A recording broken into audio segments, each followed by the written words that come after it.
కొమ్మినేని చెప్పిన దాంట్లో నేను కూడా చూశాను. అతను ఏ ఎక్స్టెంట్కి పోయాడంటే, నేను 18 ఏళ్ళుగా నేను ఇవి కండక్ట్ చేస్తున్నాను, చాలా డిగ్నిఫైడ్గా నిబద్ధతతో చేస్తుంటారని అందరూ అంటారు. నేను ఎక్కడ ఎవరిని ఎంకరేజ్ చేయను, భాష పరంగా కానీ మీరే పాత్ర చూడండి.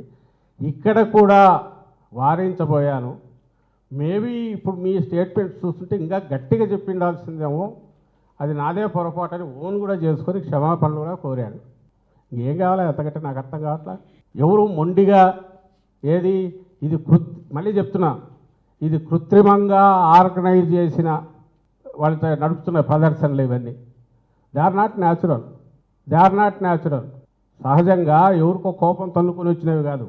ఎందుకు కాదు అని అంటే ఆ దాంట్లో ఉద్దేశం లేదు, అది ఒక ప్రచారం కింద ఎవరు మార్చుకోలే, దాని జనం కూడా ఎవరు పట్టించుకోలే.